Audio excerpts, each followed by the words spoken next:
Salut à tous et bienvenue sur Esprit Sérendipité, le podcast dédié au développement personnel, spirituel et à l'ésotérisme en général. Aujourd'hui, nous allons nous lancer dans la découverte du design humain, mêlant astrologie et d'autres pratiques ésotériques et de développement personnel. C'est un moyen d'apprendre à connaître notre profil énergétique tout en révélant de nombreuses clés pour notre vie. Alors c'est parti pour ce 66e épisode.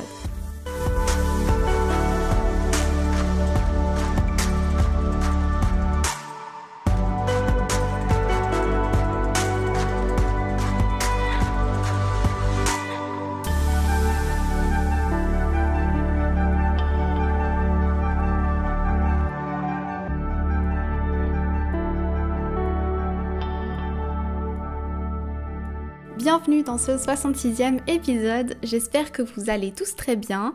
Aujourd'hui, je lance un nouveau sujet sur le podcast, le design humain. Alors à la base, je connaissais absolument pas le design humain, je savais même pas que ça existait.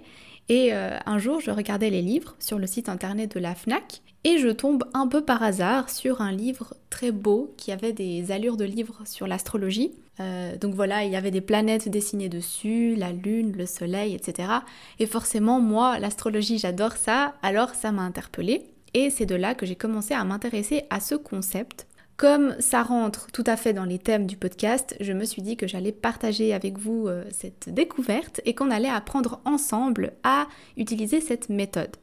Alors bon, je vous annonce déjà qu'il y aura forcément 2 ou 3 épisodes supplémentaires parce que, oh mon Dieu, que c'est un sujet vaste et complexe. Donc si à la fin de cet épisode vous avez envie d'en savoir plus, n'hésitez pas à mettre un like ou à écrire un commentaire, histoire que je sache si ça vaut la peine ou pas de me lancer dans une mini-série comme j'ai fait pour l'astrologie. Alors qu'est-ce que le design humain ? En fait, c'est un peu plus complexe que l'astrologie, mais il se base tout de même dessus, notamment pour créer ce qu'on appelle notre carte de vie. Il faut avoir notre date, heure et lieu de naissance, et on se base sur les astres, sur l'astrologie. Mais pas seulement. Le design humain, c'est un mélange, comme je disais, de plusieurs domaines de connaissances, les chakras, la kabbale, mais aussi la génétique et la physique quantique. Donc ça va aussi un petit peu sur le scientifique. Et c'est un outil de connaissance de soi qui va nous permettre de mieux nous connaître. Ça peut être un petit guide de vie pour savoir si on est réellement aligné avec notre vraie nature. En astrologie, le ciel est divisé en 12 sections, les signes du zodiaque, mais dans le design humain, le ciel est divisé en 64 parts, donc c'est vraiment plus précis. Et ça correspond à 2 choses, à savoir les 64 codons du code génétique humain, mais aussi aux 64 hexagrammes du Yi King, qui est un système utilisé par les Chinois pour mieux comprendre la nature humaine. Et chacune de ces 64 divisions nous apportera une information complémentaire qui va nous permettre d'appréhender vraiment en profondeur les caractéristiques de notre individualité. C'est vraiment basé sur notre corps énergétique. Nous sommes tous faits de cellules humaines qui interagissent dans un énorme univers énergétique lui aussi, et traversé par plein de courants. Et pour faire très simple, au moment de notre naissance, forcément, on est également traversé par plein de courants d'énergie qui vont laisser, je dirais, une impression génétique et déterminer notre nature. Ça se passe à un niveau tellement petit que c'est peut-être impossible pour nous de réellement comprendre tout ça. En 1987, le design humain venait à peine d'être développé et on commençait gentiment à entendre parler des neutrinos dans le monde scientifique. Et c'est vers la fin des années 90 que des scientifiques japonais et canadiens ont confirmé l'existence de ces neutrinos qui sont des particules. Alors, comme je ne suis pas scientifique, je ne vais pas pouvoir rentrer dans le détail, mais je vous laisserai en barre de description des liens pour lire davantage sur ce sujet. Retenez simplement ces neutrinos qui traversent les planètes de notre système solaire, ils échangent avec elles et les autres particules des tonnes d'informations. Et quand ces mêmes neutrinos traversent notre corps au moment exact de notre naissance, ils laissent imprimer en nous des informations aussi de certaines planètes, en très gros. Et le design humain prend donc ça en compte, ces aspects plus scientifiques mais aussi spirituels, on va dire. Donc voilà en très résumé comment ça fonctionne. Maintenant, pour rentrer dans le vif du sujet, je vous propose de vous expliquer ce qu'on peut lire avec le design humain et de vous donner des exemples. Donc avec le design humain, on peut voir plusieurs choses. les mécanismes de notre vraie nature, ce que l'on est destiné à être en quelque sorte, ce qui nous fait avancer. Il nous rappelle nos besoins profonds que l'on aurait tendance à oublier. Il explique notre façon de prendre les décisions qui vont générer du bonheur, etc. Et pour lire tout ça, il faut générer ce qu'on appelle sa carte de vie.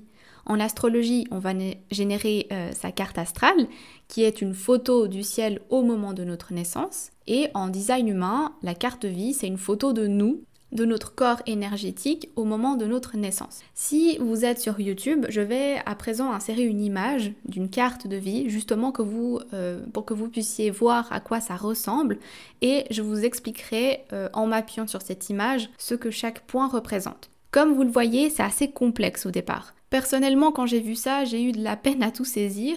Encore aujourd'hui, je pense que j'ai pas encore toutes les informations, mais je tiens vraiment à partager avec vous ce que je sais déjà de base, quitte à structurer ensuite les informations plus précisément, justement dans un second épisode. Donc une carte de vie, ça se représente comme sur l'image. Ici, j'ai pris l'exemple du prince Harry d'Angleterre, parce que c'est l'une des cartes que l'on proposait dans le livre que j'ai lu, justement sur le design humain. Alors je profite pour l'utiliser aussi comme exemple. Donc dans le schéma, on voit une personne qui va représenter Harry, avec à l'intérieur des carrés, des triangles, des losanges, mais aussi des traits reliés à ses formes. En fait, ces formes, c'est ce qu'on appelle dans le design humain des centres. Ce sont ces centres qui sont à la base de tout. Il y en a 9, la couronne, l'intellect, la gorge, le soi, le cœur, le sacral, les émotions, la rate et enfin la racine. Ces 9 centres que je viens d'énumérer peuvent être colorés ou non. Et ça va du coup donner un résultat différent. Je vous expliquerai pourquoi. Ces 9 centres sont montés dans un assemblage complexe de 36 canaux. Et à chaque extrémité d'un canal, il y a des chiffres qui désignent 64 portes. Donc les cartes de vie dans le Human Design, ou dans le design humain, pardon, je l'ai dit en anglais, comptent toutes 9 centres, 36 canaux et 64 portes. Toutes comportent ce même nombre. Par contre, ce qui change, ce sont le fait qu'elles soient colorées ou non, et aussi quels centres sont reliés, à quel autre centre, etc. Si vous voulez, les 9 centres sont en réalité des chakras, des centres énergétiques qui régulent la circulation de l'énergie en nous. C'est pas une énergie physique, mais une énergie vitale qui se trouve en nous depuis notre naissance. Et chaque centre est totalement unique et reçoit, assimile, modifie et communique cette énergie vitale en la transformant en une qualité humaine, une perception, une conscience, un instinct ou un comportement. Cette énergie vitale circule non seulement à l'intérieur de nous, mais aussi en dehors de nous, à chaque seconde de la journée pour justement nous connecter à tous ceux qui nous entourent. On est constamment en train d'échanger de l'énergie avec les autres. Alors ces 9 centres sont reliés par un réseau de 36 canaux, comme je disais, à travers lesquels circulent justement les flux d'énergie. Par conséquent, ces canaux vont mettre en valeur, façonner, transformer l'énergie et rendre certains de nos traits encore plus précis. Et aux deux extrémités de chaque canal se trouve un chiffre en rapport avec les 64 portes de l'ADN de notre véritable nature, l'empreinte qui est justement laissée par ces fameux neutrinos. Les chiffres que vous voyez, les 64 chiffres de ces portes, sont toujours les mêmes et ils sont toujours à la même place pour tout le monde. Ce qui va changer, c'est quelle porte est ouverte, dans quel canal l'énergie circule, vers quelle porte, vers quel centre, etc. Les 2 colonnes de chiffres que vous voyez de part et d'autre du schéma, en rouge et en noir, représentent notre conscient et notre inconscient. En fait, chaque chiffre va correspondre à une porte et à un trait particulier pour établir si celui-ci est conscient ou inconscient. Dans mon podcast, j'ai à plusieurs reprises parlé de la différence entre le conscient et l'inconscient. C'est une différence fondamentale et importante à faire parce que c'est toujours par là qu'on commence notre découverte de nous-mêmes.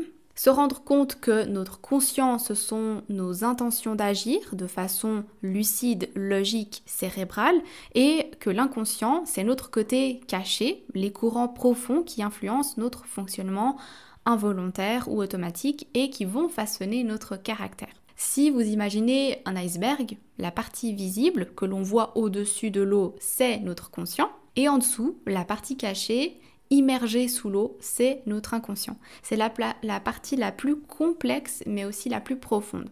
Dans une carte de vie, on va également avoir d'autres symboles, que vous reconnaissez d'ailleurs sans doute, ce sont les planètes. 13 influences différentes nous parviennent selon le placement du Soleil, de la Lune, des planètes, des nœuds lunaires au moment de notre naissance.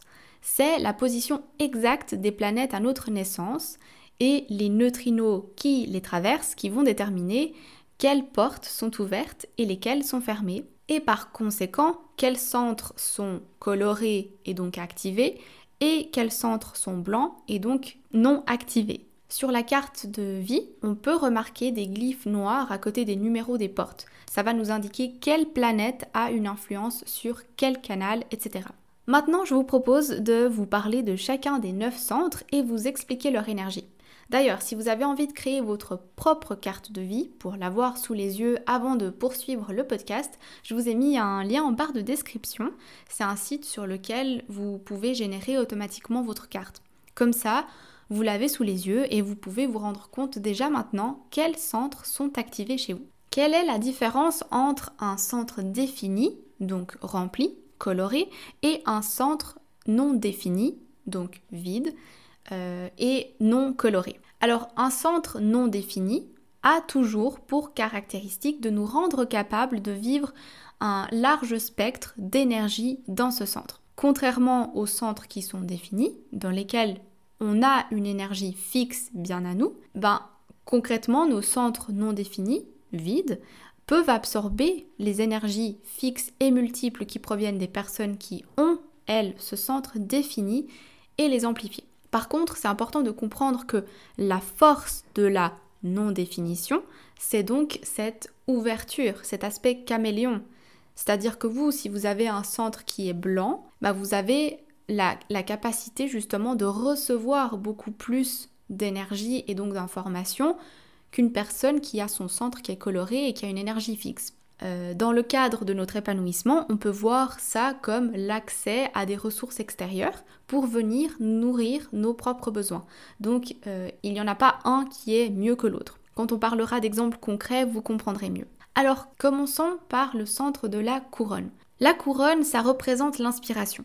On pourrait voir ce triangle qui pointe vers le haut comme une sorte d'antenne de réception qui reçoit son inspiration d'en haut, de dimension plus élevée, disons. Et ensuite, la couronne transmet ces informations à l'intellect pour que celle-ci soit transformée intellectuellement. La couronne, c'est le centre des idées, mais aussi de la pression mentale, c'est-à-dire que c'est elle qui pose des questions. Ce qui est important de savoir, c'est que ce centre pose les questions, mais c'est pas lui qui y répond. En anatomie, le centre de la couronne, il est en relation avec une petite glande, la glande pinéale, qui a la taille d'un petit pois et qui est située dans le centre de notre cerveau. Quand notre couronne est définie, c'est-à-dire quand elle est colorée, donc active, vous avez constamment toutes sortes d'idées, de vérités, de doutes, de possibilités qui y tournoient. Je suis sûre que ça vous arrive parfois d'avoir une idée venue de nulle part et vous vous dites « je sais pas d'où ça vient, mais c'est là ». Ce qu'il faut savoir, c'est que lorsque la couronne est définie, l'intellect sera activé aussi. Parce que la couronne ne peut être définie que par son lien avec l'intellect. Ça démontre que vous êtes une personne qui réfléchit sans cesse, qui réexamine tout et cherche de grandes idées et de nouvelles réalisations. Si vous avez la couronne activée, votre activité intellectuelle intrigue les autres. Vous avez un besoin profond de tout comprendre et de tout expliquer. Et ce besoin a absolument besoin d'être maîtrisé, sinon vous allez vous rendre fou à force que ça tourne autant dans votre tête. Parfois, ça peut être un peu épuisant d'avoir la couronne définie en fait. Par contre, si ce centre est blanc, donc s'il n'est pas défini et donc pas activé, c'est un peu différent. Vous êtes ouvert à toutes les inspirations qui vous passent par la tête à chaque instant. Vous êtes inspiré par tout et n'importe quoi parce que vous êtes vulnérable au design des autres. En fait, comme votre couronne n'est pas active, vous allez forcément être influencé, touché par la couronne active des autres personnes que vous côtoyez. C'est pour ça que vous aimez très certainement aller vous plonger dans des environnements inspirants comme des galeries d'art, des musées, des salles de cinéma ou des choses artistiques. Vous vous sentez inspiré par l'extérieur.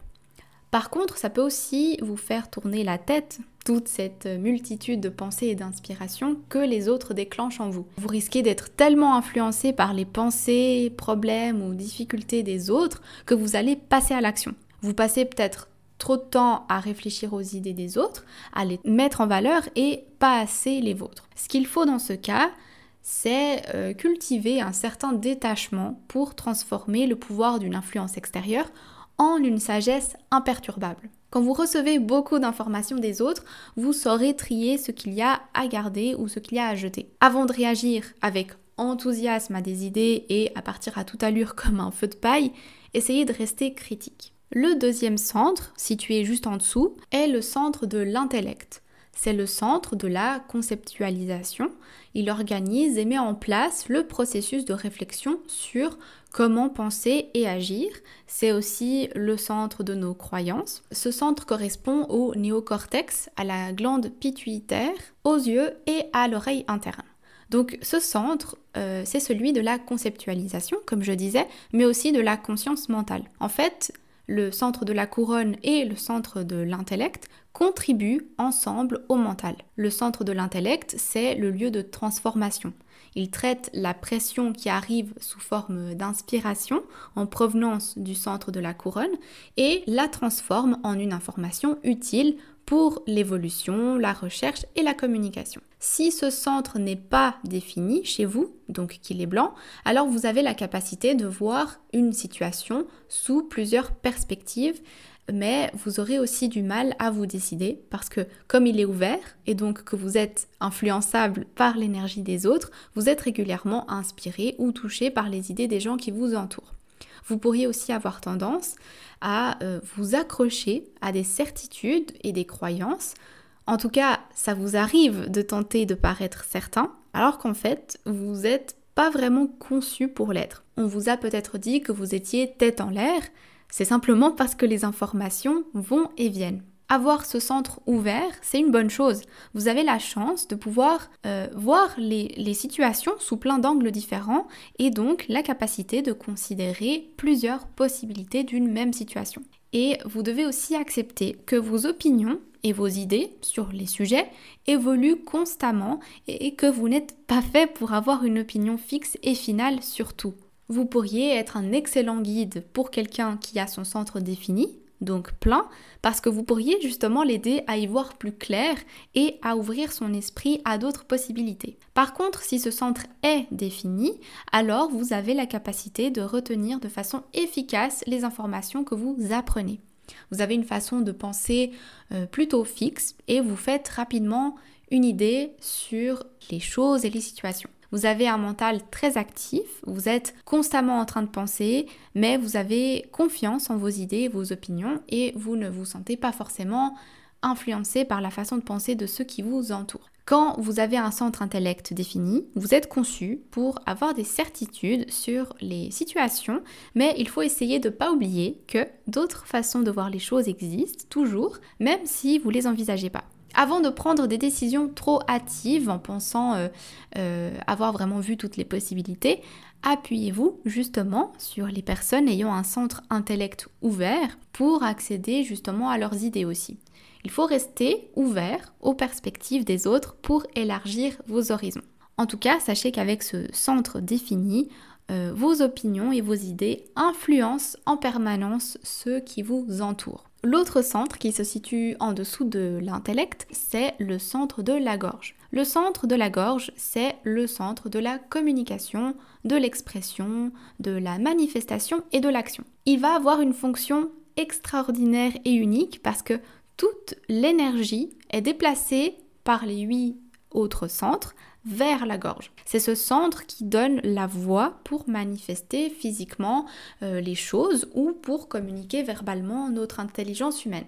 Du point de vue biologique, logiquement, il est associé au larynx et aux glandes thyroïdes et parathyroïdes, les glandes endocrines qui sont responsables de la métamorphose et de la transformation dans le corps. Le centre de la gorge joue un rôle vraiment essentiel dans notre manière d'exprimer notre soi et notre vocation. Sa fonction la plus importante, c'est la manifestation par la communication. En gros, il va exprimer qui nous sommes, ce que nous pensons, sentons, créons, apprenons, savons ou voulons apporter aux autres. Du coup, quand ce centre est défini, c'est là que se trouve la puissance d'expression. Mais ce qui est exprimé et comment c'est exprimé dépend des autres centres définis reliés à ce centre qui est comme un grand carrefour. Donc vraiment, les autres centres définis reliés à la gorge sont très importants. On verra les différentes possibilités dans un autre épisode. Quand le centre de la gorge est défini, ça montre que vous êtes quelqu'un de constant dans la façon dont vous parlez. Votre voix a un certain rythme, une certaine assurance. Votre façon de parler est à même de déclencher l'action et donc d'accélérer l'obtention des résultats. Vous pouvez aussi être une personne qui a de la facilité dans l'art de la narration, par exemple, dans l'enseignement, l'autorité d'un leadership ou l'expression d'opinions fortes. Après, comme votre centre est défini, alors vous allez stimuler l'expression chez les autres personnes qui n'ont pas ce centre défini. En fait, votre centre de la gorge défini leur procure un exutoire qui agit un peu comme un aimant pour tout leur bavardage un peu refoulé. Donc quand vous avez l'impression qu'une personne est très silencieuse à la base, mais que lorsqu'elle se trouve avec vous, elle parle à n'en plus finir, alors il y a de très grandes chances que votre centre de la gorge soit défini et pas le sien. Quand ce centre n'est pas défini, justement, alors vous pourrez avoir de la difficulté à communiquer ou du moins à trouver les mots justes, à bien vous exprimer de manière fiable ou simplement comme vous aimeriez le faire. Et du coup, ça peut générer beaucoup de frustration. Par contre, si justement vous êtes en compagnie d'une personne dont le centre est défini, alors vous aurez très certainement de la facilité à trouver les mots. C'est assez ironique quand même de se dire qu'un centre de la gorge non défini peut rendre une personne très très bavarde. En fait, il y a tellement de barrières à la communication chez les personnes qui n'ont pas ce centre défini que lorsque l'environnement est propice et que les énergies sont réunies, rien ne vous arrête dans votre discours. Il se peut aussi qu'il y ait peu de cohérence dans votre discours. Par contre, par exemple, si une personne vous pose une question et qu'une autre personne vous repose cette même question quelques minutes plus tard, vous risquez de sortir une réponse totalement différente. Tout dépend de la compagnie avec laquelle vous vous trouvez. Donc oui, parfois un manque de cohérence dans votre discours quand la gorge n'est pas définie dans votre carte de vie. Par contre, pour vous, le silence est très important. Alors apprenez à repérer les bons moments pour dire quelque chose. Si vous pratiquez la patience, plutôt que de vous exprimer sans réfléchir, alors vous parlerez avec lucidité. Votre centre non défini va vraiment refléter l'environnement dans lequel vous vous trouvez, puisque vous prendrez cette énergie à l'extérieur de vous. Alors qu'une personne au centre défini va parler au travers de sa propre énergie qui est ramenée des autres centres. Ensuite, sous le centre de la gorge se trouve le centre du soi en forme de losange. Il va représenter le but et la direction de votre vie, mais aussi l'amour de soi. C'est là qu'on va trouver la réponse à la question « Qui suis-je ?» Toutes les différentes formes d'amour se trouvent dans ce centre, que ce soit l'amour spirituel, l'amour en tant qu'attraction physique, mais aussi l'amour de l'humanité ou bien tout simplement l'amour de la vie elle-même. En anatomie, le centre du soi est en relation avec le foie, le siège de l'âme dans lequel notre sang est purifié. Quand le centre du soi est défini, on pourrait dire que votre slogan c'est « Je sais qui je suis et je sais où je vais ». Vous avez une personnalité qui est pleine d'assurance et solide et vous cherchez pas simplement à être vous-même, mais bien à être le meilleur de vous-même. En fin de compte, vous pouvez pratiquement pas vous éloigner longtemps de votre assurance naturelle. L'inconvénient avec un centre du soi défini, c'est que vous risquez d'être détourné de votre chemin pour justement guider les gens qui ne savent pas où ils vont dans la vie. Et vous risquez peut-être d'avoir beaucoup de personnes autour de vous qui viennent un peu vous plomber votre énergie et vous tirer vers le bas. En tout cas, vous êtes quelqu'un qui, quand il sait ce qu'il veut et où il va, il ne lâche rien et rien ne peut vous arrêter. Alors au contraire, quand votre centre du soi n'est pas défini, votre slogan, ça serait plutôt « Le contexte dans lequel je me trouve révèle qui je suis à ce moment-là ». Pour vous, c'est pas facile d'avoir un fort sentiment d'identité. En fait, vous avez tendance à porter plusieurs casquettes. Pour vous, c'est l'environnement dans lequel vous vous trouvez qui vous donne un sentiment d'appartenance. Et c'est un peu pareil pour ce qui concerne votre direction dans la vie, parce qu'elle a tendance à être un peu changeante, parce que vous n'avez pas vraiment de boussole intérieure comme une personne qui aurait ce centre défini. Mais en fait, cette forme de flexibilité que vous avez, elle est vraiment top. Vous pouvez vous adapter et vous identifier à beaucoup de monde, ce qui fait qu'en fait vous êtes très compatissant.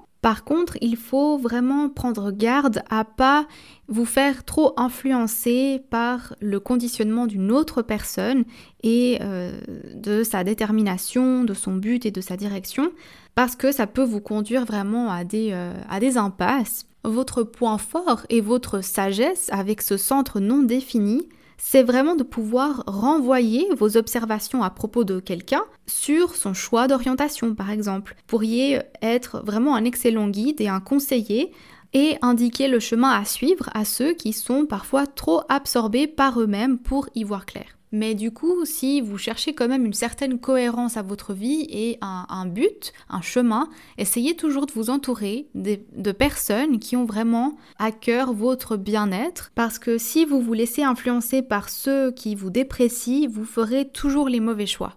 Ensuite, on passe au centre du cœur. C'est le centre qui harmonise la volonté et l'ego. C'est un moteur puissant qui va propulser la volonté et la puissance de l'ego. Ce centre est directement relié à celui de la gorge. Il parle et agit pour le groupe. Il va s'occuper de tout ce qui est question d'estime de soi et de valeur personnelle. Du point de vue biologique, ce centre gère le cœur, évidemment, l'estomac, le thymus et la vésicule biliaire. En fait, plus on va réussir à ouvrir notre cœur, du côté spirituel, plus l'influence de ce centre va décroître, car moins d'ego et donc plus d'estime de soi. Ce centre va nourrir nos désirs et ce à quoi nous aspirons le plus. Le cœur va montrer sa force intérieure de deux façons.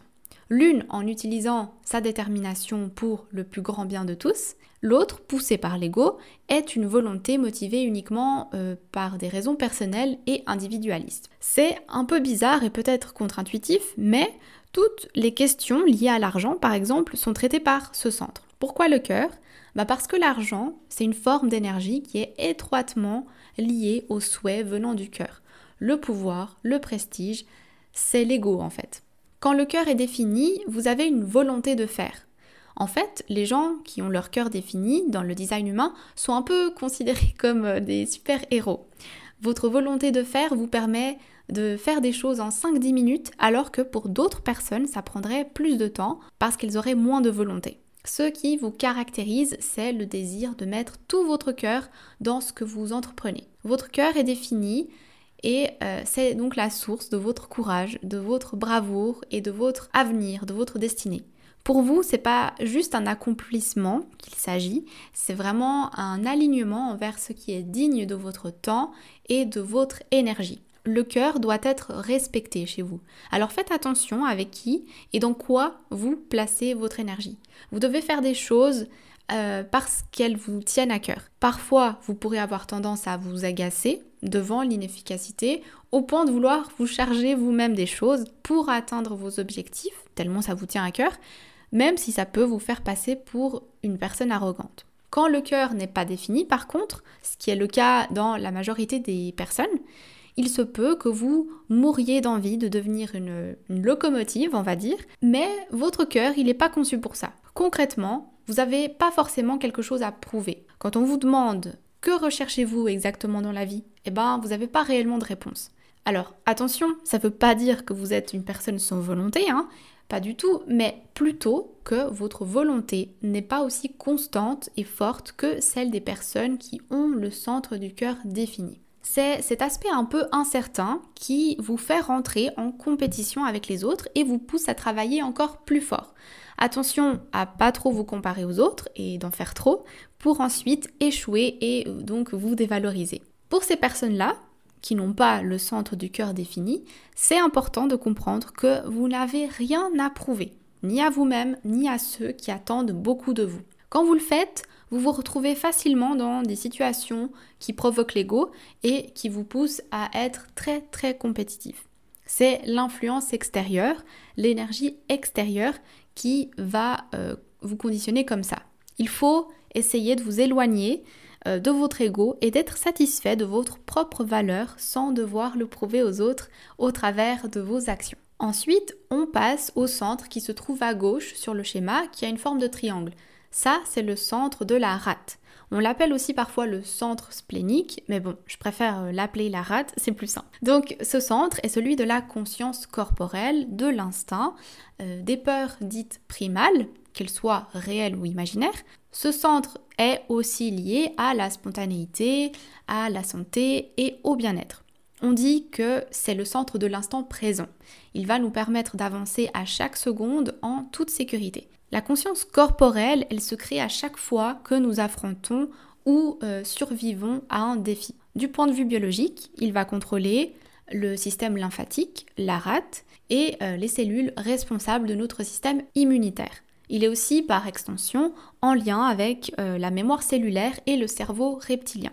Quand la rate est définie, vous êtes une personne spontanée et très intuitive. Vous êtes conçu pour réagir dans la vie sur l'impulsion du moment. Vous êtes une personne rayonnante et le sentiment de bien-être qui émane de vous rend votre présence lumineuse. En même temps, vous avez cette sensibilité spontanée qui va scruter votre environnement à la recherche de menaces ou d'opposition.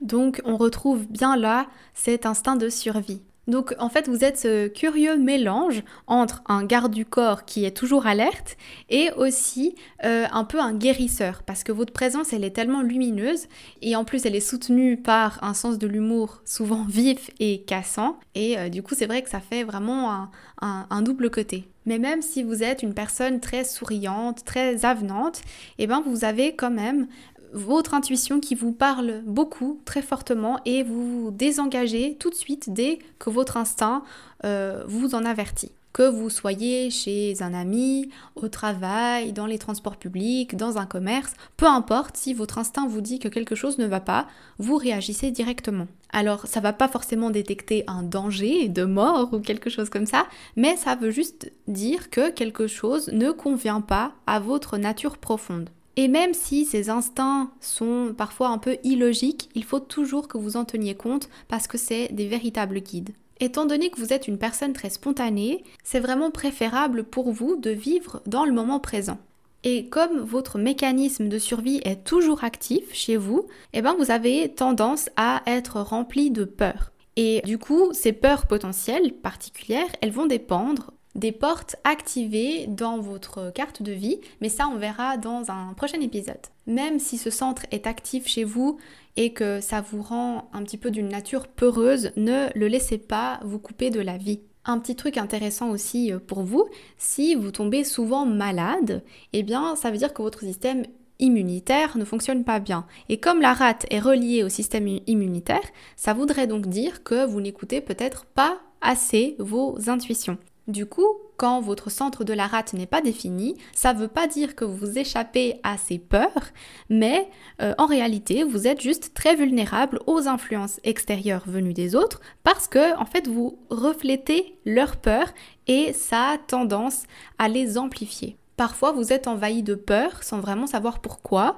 et vous avez vraiment de la peine à les transformer. C'est assez ironique qu'une personne qui a la rate non définie soit davantage submergée par les peurs que celle dont le centre de la rate est défini. En fait, les personnes qui ont ce centre défini réagissent grâce à leur intuition qui leur permet du coup de déclencher la peur. Donc c'est basé sur des faits, sur des sensations.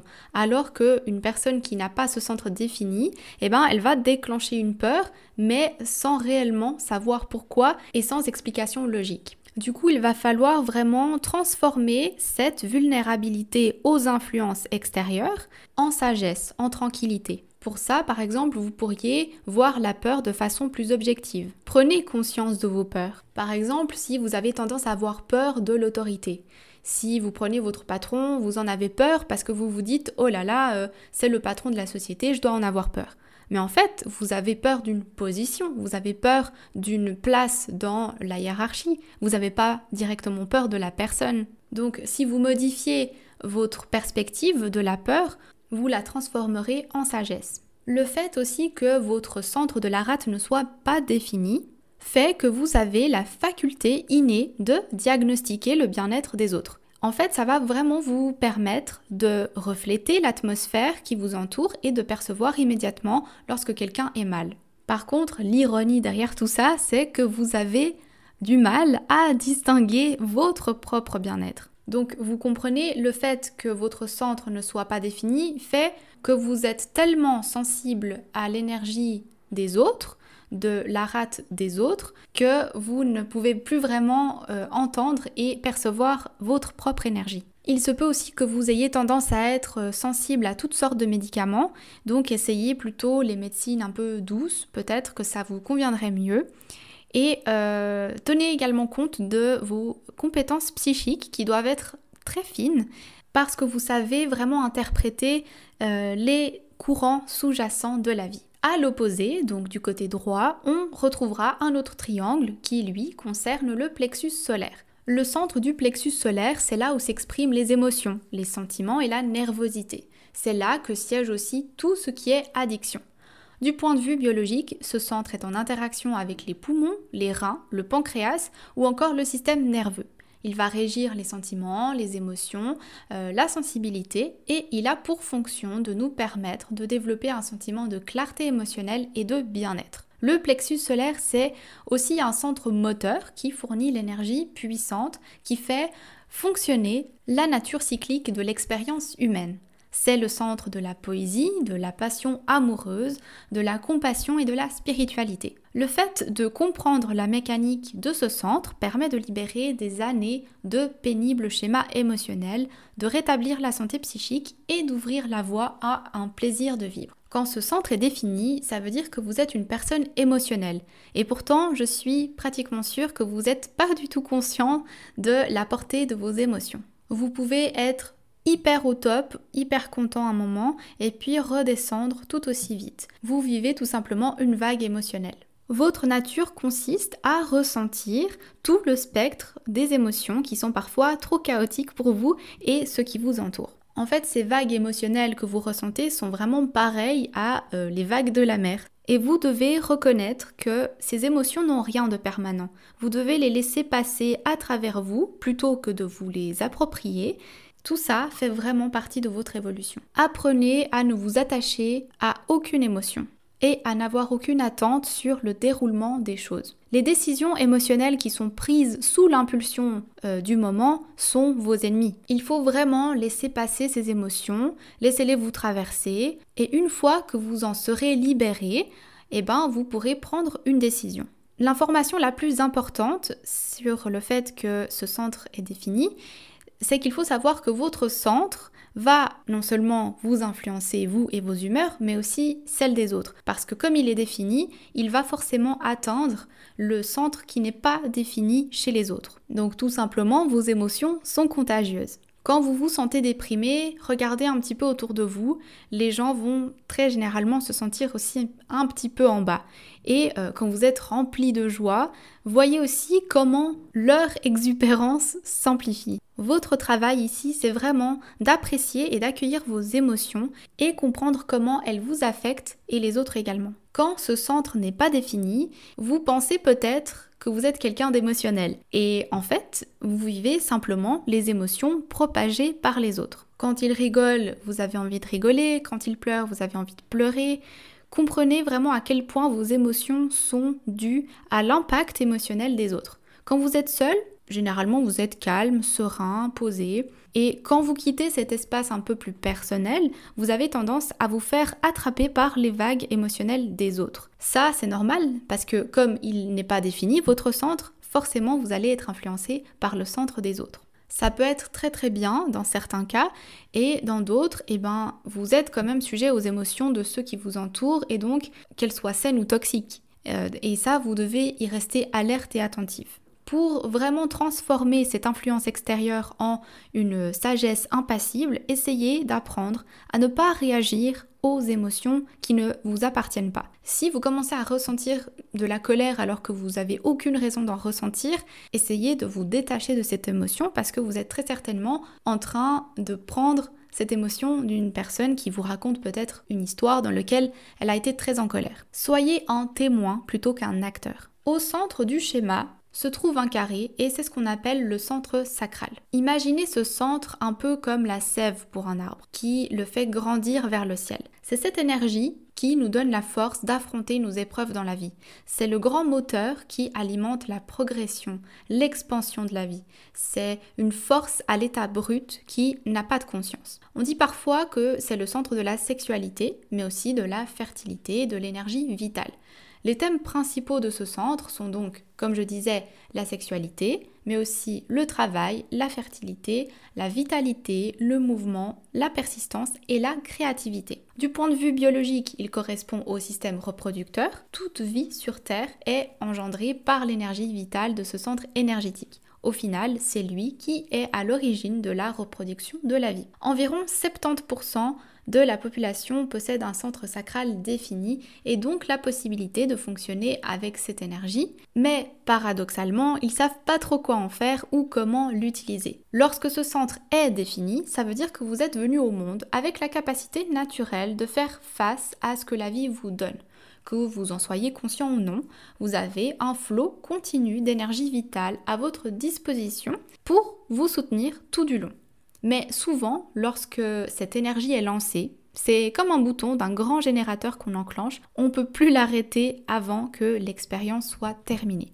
C'est donc très très important de savoir quelles personnes et quels projets sont dignes de votre temps et de cette énergie. C'est aussi dans le centre du sacral que se loge votre réponse instinctive. Quand vous dites « j'ai suivi mon instinct », c'est de là que vient cette énergie. C'est une réaction naturelle et un guide fiable. C'est cette réponse intérieure qui dit oui pour une chose à faire ou le réprobateur avec un froncement de sourcil pour quelque chose qu'il ne faut pas faire. Donc c'est vraiment votre instinct et pas vos émotions. En gros, lorsque vous sentez que cette énergie est attirée vers quelque chose ou quelqu'un, alors c'est que c'est très certainement une chose à poursuivre. Si ce centre est défini, vous avez peut-être l'impression que vous passez votre vie à réaliser les projets des autres, à vous plier en quatre et à avoir l'impression de n'être bon qu'à ça. Vous êtes une vraie centrale à énergie. Peut-être que vous avez l'impression que c'est le contraire, mais c'est sûrement parce que votre énergie n'est pas mise à profit correctement.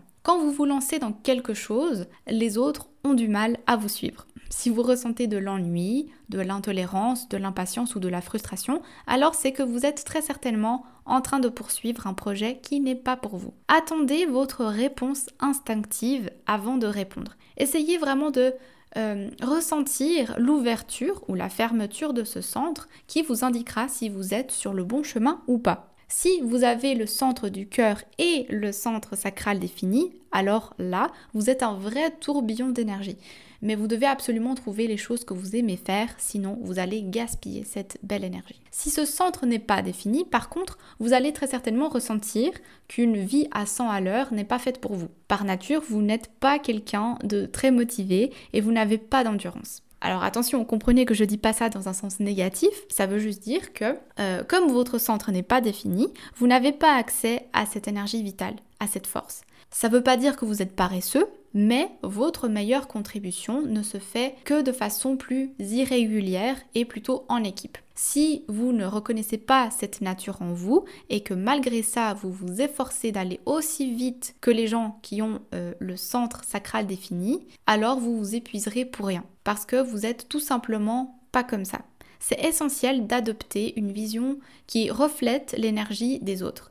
Vous devez apprendre à ralentir le rythme, à sous-traiter, à déléguer plutôt que de tout faire et de ne rien faire en même temps. Et enfin, le dernier centre est la racine, qui est donc le dernier carré que vous voyez sur le schéma. Le centre de la racine, c'est le centre des pulsions, de la motivation. C'est le tremplin de toutes les activités et il héberge notre adrénaline ainsi que la transformation du stress. C'est un centre moteur aussi qui fournit, disons, le carburant de la vie à travers la pression et le stress qui nous poussent à agir, réagir et évoluer. Du point de vue biologique, ce centre gère le système surrénal et la production d'hormones du stress à travers les glandes surrénales. Dans le cas de ce centre, il faut comprendre le terme stress comme étant un carburant pour agir et réagir. Il va réveiller certains centres biochimiques enfouis et conçus pour nous permettre de maîtriser les situations de la vie. Il va soutenir notre élan vers le progrès et l'évolution. Si on ne comprend pas la mécanique de cette pression sur notre corps, on peut facilement nous pousser à bout et vivre un burn-out ou une dépression. Tout est une question d'équilibre entre avoir trop de stress et pas assez. Un centre racine équilibré se ressent par un sentiment de vitalité débordant sous forme de joie de vivre. C'est un centre qui offre naturellement un sentiment d'enracinement et le sentiment d'avoir les pieds sur terre. Par nature, ce centre est un centre d'énergie brute, c'est-à-dire qu'il va nous donner de l'impulsion pour nous engager dans la vie et tenir le coup. Lorsque ce centre est défini, quand vous avez des projets à exécuter, eh bien disons que vous avez les moyens de les affronter, de supporter et de créer une pression extraordinaire. Vous avez une volonté intérieure très intense et passer à l'action est une véritable compulsion. C'est comme si vous étiez assis sur un volcan d'énergie qui est prêt à entrer en éruption à tout moment. Pour vous, c'est normal de vivre un peu comme dans l'œil d'un cyclone, et de malgré tout y trouver le calme et être impassible au milieu de l'affolement. En fait, si vous pouvez sourire intérieurement au milieu du chaos, alors vous avez trouvé votre équilibre. C'est pourquoi du moment que vous maîtrisez votre calme intérieur dans toute situation, plus la vie devient folle et plus vous l'appréciez. Vous adorez vraiment l'adrénaline et vous êtes donc capable de gérer des situations stressantes. Vous êtes sûrement incapable de rester en place. Je pense que vous êtes peut-être du genre à tapoter souvent du pied, à bouger la jambe. Tout ça, c'est des signes d'adrénaline qui coulent en vous. Vous êtes vraiment la personne qui peut allumer la mèche. Mais du coup, il faut prêter attention à mobiliser la pression qui vit en vous. Apprenez à ne pas vous lancer dans quelque chose simplement parce que ça fait monter votre adrénaline, parce que de mauvaises activités ou situations peuvent vite vous faire perdre l'équilibre et donc amener un stress ingérable même pour ce centre racine. C'est donc un centre qui a pour mission de vous faire trouver l'équilibre dans votre vie pendant que vous poursuivez les buts qui en valent vraiment la peine. Si ce centre n'est pas défini, concrètement, quand vous êtes seul, tout va bien, vous êtes détendu, satisfait et vous traversez la vie à votre propre rythme. Par contre, les problèmes commencent dès que vous vous laissez absorber par le monde extérieur et que vous ressentez du stress que votre centre racine ne sait pas gérer vu qu'il n'est pas défini. Donc quand vous vous retrouvez face à une personne ou une situation qui déverse du stress dans votre centre, vous vous retrouvez, pour ainsi dire, dans tous vos états. Vous pouvez accomplir tout plein d'objectifs, mais il faut le faire à votre rythme et à vos conditions. Quand vous vous sentez stressé, ça veut dire que vous êtes engagé dans quelque chose qui ne vous correspond pas. Si vous cédez à la pression des autres, alors vous allez être de mauvaise humeur forcément. Rien que lorsqu'on vous dit « lance-toi et fais quelque chose de ta vie », ça vous stresse et ça vous angoisse. Tout simplement parce que vous n'avez pas un accès constant à cette adrénaline. Vous pourriez même avoir la réputation d'un procrastineur ou de celui qui fait les choses au dernier moment. Vous êtes une personne qui a besoin de temps pour que la pression monte suffisamment en vous. Peut-être que vous êtes une personne qui fait sa valise 5 minutes avant de partir. Vous pouvez même commencer plein de choses et ne jamais les terminer. En tout cas, lorsque vous suivez le calendrier de quelqu'un d'autre, soit vous êtes très en avance, soit très en retard. Si je prends un exemple très concret, vous proposez à une personne qui, elle, a ce centre défini, de l'emmener au cinéma. Cette personne arrive à l'heure prévue à laquelle vous devez partir, elle est prête et elle vous attend. Ne vous voyant pas arriver, elle vous appelle et vous dit que le film va bientôt commencer et qu'il faut se dépêcher. Ce stress extérieur, cette pression, extérieur va vous faire angoisser et paniquer, vous déboussoler et vous oublierez la moitié des choses. Le but dans cette situation, c'est de remarquer que cette pression, ce stress, vient de l'extérieur et qu'il ne vous appartient pas. Ça va vous permettre de garder votre calme, centré et de rester fidèle à vous-même. Quand vous êtes constamment absorbé par le stress des autres, vous finissez par vous épuiser. Il faut donc rester attentif, calme et respecter votre tempérament. Voilà, on a fait le tour des 9 centres d'énergie que vous trouverez sur votre carte de vie. Comme cet épisode est déjà extrêmement long, je vais m'arrêter là. Mais sachez qu'on est vraiment qu'au début de notre analyse de votre carte de vie. Savoir ce que les centres représentent, c'est une chose. Mais ensuite, il y a les portes et les canaux qui apportent encore beaucoup de complexité et d'informations à notre être énergétique. Mais ça, ce sera pour les prochains épisodes. Voilà, c'est tout pour cet épisode. Merci beaucoup de l'avoir écouté jusqu'au bout. J'espère qu'il vous aura plu. Si c'est le cas, du coup, n'hésitez pas à soutenir le podcast en likant cette vidéo ou en laissant une note sur la plateforme de podcast sur laquelle vous l'écoutez. Pour retrouver les autres épisodes du podcast, vous pouvez les écouter sur YouTube, Apple Podcast, Google Podcast, Deezer, Spotify et bien d'autres plateformes. Il ne faut pas hésiter à taper le nom dans la barre de recherche et vérifier s'il est disponible. N'oubliez pas de vous abonner pour ne pas rater les prochains épisodes et sinon on se retrouve dans 2 semaines. D'ici là, prenez soin de vous et à bientôt.